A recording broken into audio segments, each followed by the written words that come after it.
Back to you. I'll let Ben respond to that. Thank you, Linda. I appreciate you.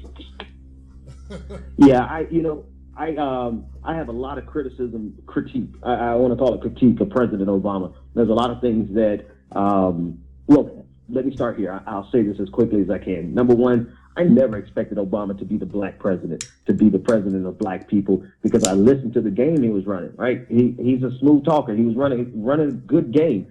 But he was also pretty clear about his positions on a lot of things.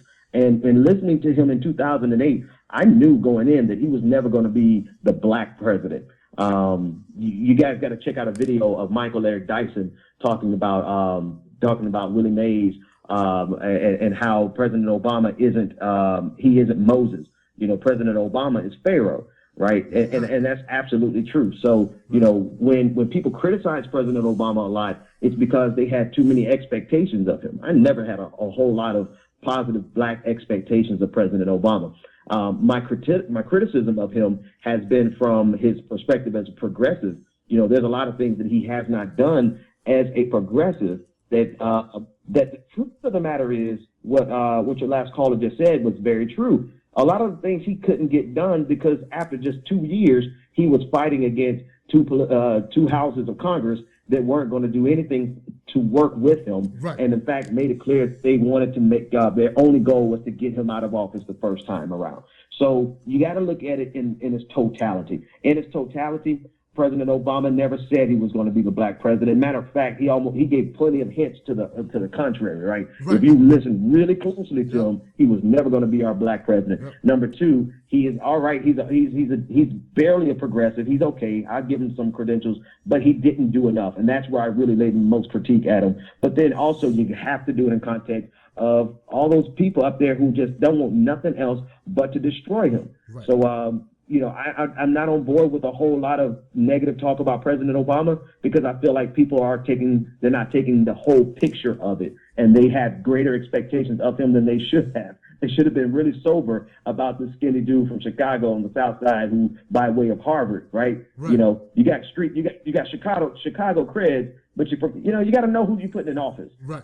I think part of it, Ben, and I agree with what you just said, man, but I think part of it was that black people are so used to walking up and thinking another black person has the same interests, that they speak the same language, that they come from the same background. And we made that mistake. I mean, we saw a brother, and you know, I think it was Robin Harris who said, you know, you think it's a brother, and then you say, what's up, my brother? And it's a boo boo boo boo boo boo, you know? A boo boo boo boo. You feel me? Because dude, you said it so much simpler than I did. That's why you hit it, man. I should have said it just like you said it, because what you said is way better, right? They walking up and expecting Obama to zap him up and give him the hookup, and President Obama never had the inclination to do such. Right. But you said it better than I did. What he had, thank you, Ben, I appreciate it, my brother. What he had around him was he had some hip, cool white guys that knew black culture, and they knew how to slide in certain mannerisms, certain walks, remember the dirt off the shoulder with the Jay-Z? I mean, this guy, he didn't have to give us anything.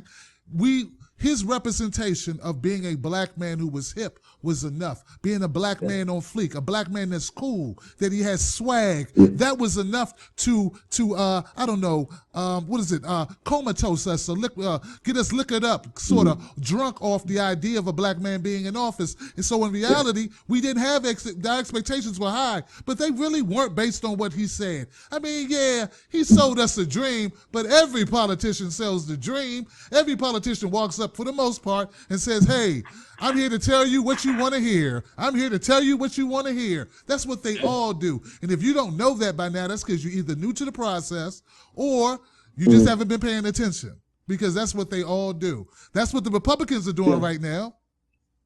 Tim, let me do this for you, Tim. Can you